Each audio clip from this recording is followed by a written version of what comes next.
Dave Hughes live in the Element Wealth Studios on middays, and joining us now, the Mississippi and Louisiana Director for the National Federation of Independent Small Business, Dawn McVea, here on the show. How you doing today, Dawn? Hey, good afternoon. I'm doing well. How are you guys? Not bad at all. Now let's get right into it. And probably, I think the most pertinent question that I could ask to start with is, how's the labor shortage going for small businesses? Has that improved at all? No. The short answer is no. And that's It the still show. is a Good night, challenge. everybody. Yeah. Yeah, so that's the answer. We're done. There you We're go. seeing record low unemployment numbers, but it still seems like that we just can't find enough people to fill the positions. Why is that, do you think? Yeah, the small businesses are still struggling. They've increased pay. We have 41% of small business owners reporting that they have increased their compensation, another 20% planning to over the next few months.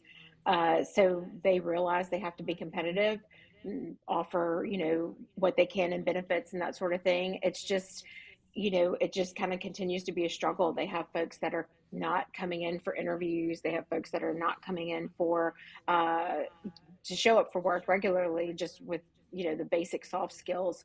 So the unemployment numbers are down, but the workforce participation continues to be a challenge. And so, they have positions that they just can't fill, and some of it is skilled labor.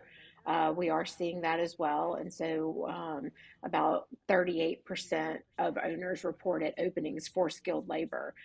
So that's a pretty good chunk of folks that they would need some type of training, or certificate, that sort of thing. Those are in the construction, transportation, and manufacturing industries. Those are reporting the highest number of job openings. Well, nationally, there's been a lot of discussion about this. And one of the things that I keep seeing being suggested is that part of this problem, there is no one single cause of this problem, but part of it is we had a lot of people in the older age range of the workforce had to go home during the pandemic, never came back. They liked having those feet propped up and said, you know what, it's time, I'm done. And when you have the largest generation that came along for 100 years in the country start retiring, just by sheer head count, there's not enough people to fill those spots. Is that part of the problem? I think that's definitely part of the problem. We continue to see these different, numbers that are coming out over, what has happened to the workforce. Where has it gone? People have moved. People have started their own businesses. People have, decided that they just want to work for themselves. You see more and more people, young people, doing things like Uber driving, DoorDash driving, those sorts of things on their own schedule, because that's what they want. And so uh, that's ultimately the challenge, because for small businesses, they're people intensive. You need human capital to get your doors open and serve your customers, whether it be auto mechanic shop, or whether it be a retail shop or a restaurant. The whole gamut. If you think of the day-to-day things that you use as a small that are owned by small businesses. So, it does require people. And so I think that, yeah, as we look to train up this next generation, we need to be sure we have them focused on opportunities to get into the workforce. Well, exactly. And let's go back to something you said a second ago, talking about how small businesses have realized they have to be competitive, so they're raising the wages. Well, you got to do that to get the people to show up, the ones that you want to show up, the ones that are going to show up and do a good job. You have to raise the wages. When you raise the wages, that money has to come from somewhere, which means prices are going to go up. And now we're talking about inflation all of a sudden, and that's a contributor to this, isn't it?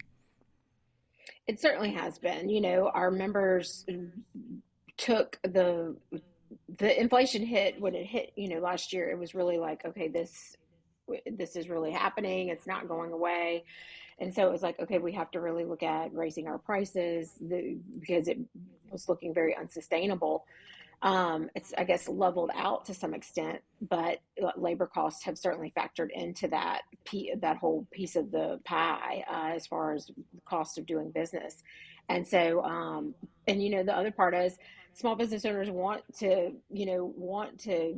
be competitive with their wages and their compensation and benefits, because not only do they want people to come to work, they want people to stay.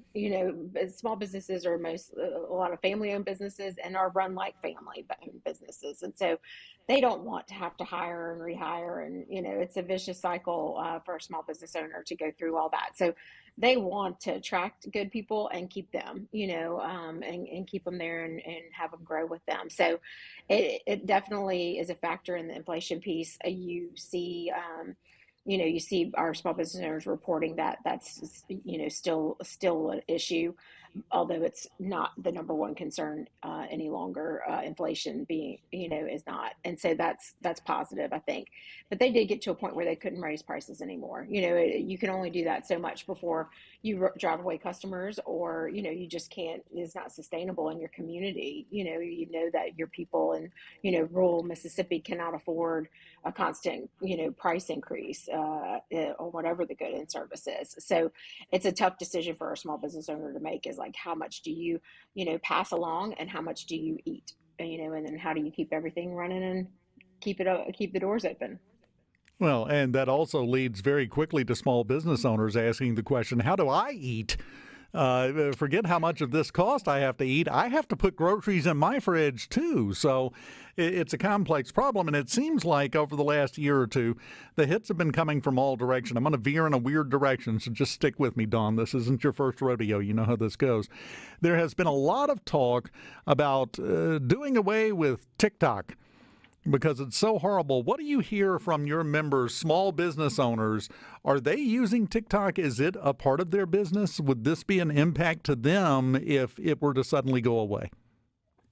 We don't hear a lot about TikTok, I have to say specifically, but I can tell you that a, a lot of our small shops that are retail or can do what they do online had moved to really developing, really kind of getting in the business of selling on social media via Instagram and Facebook during COVID. And so they really did, bolster their websites, bolster their social media presence. But I got to tell you, the TikTok, I don't hear our members using TikTok. I really don't, and there's still not a ton of them, even on social media. They don't have time. They don't have time. I mean, I think we could all admit that we've gotten down a rabbit hole on social media and lost hours of our lives, but small business owners just don't have time for that. So, but but they did use that because really became a marketplace. And so you had, during COVID, you saw a lot of retailers starting to offer, curbside pickup and, order online, we'll have it ready for you or ship it to you and that sort of thing. And so they really have, adapted in that way, and I think that's very positive. And hopefully we wouldn't see that go away, because being able to use those online platforms are very positive for small business owners that have the wherewithal to set it up and follow through with it. But TikTok specifically, I would say, I don't hear our members talking much about it. Would you think it's a fair statement to say that, and don't get me wrong, a small business, when you're running one, when you start one, when you're operating it, is a daily battle. But would it be fair to say that small businesses have dealt with enough rocks thrown at their head over the last year or two? They need a break right now, just in general. Yeah, I think everybody would like a nice long summer vacation, but that's definitely not how it goes for a small business owner. So yeah, I think it'd be nice to not have all of the things coming at you and finally get to a point where they can really focus on, where do things stand now with the business model. We had a lot of, folks that had to readjust their business model during COVID and, address and adapt and overcome. And so the ones that are still alive and kicking and have their doors open, yeah, they could use a little break from the perspective of different things coming at them. But I think there's some positive things. We talked about the full expensing that happened in the state. Well, I think we lost her. Well, I will have to say, this sounds horrible, but good timing. Dawn, you dropped out for a second, but you know what? We're at the end of the segment, so I thought you did So it on sorry. purpose. No, that was perfectly timed. You dropped out, and Technological. the bumper started. The bumper music started to go into the break. I was like, she has a copy of our schedule. How did she do that? Fantastic. Dawn, always enjoyed talking to you. Keep up the good work. And tell the small business owners in Mississippi that we'll see them soon. Yes, absolutely. Keep up the great work and go support your small businesses, especially this summer. 100%. Thank you so much, Dawn. Dawn, the Mississippi and Louisiana director of the National Federation of Independent Small Businesses. Go find you a small business you've never walked into and walk in. That's my plan for you for the weekend.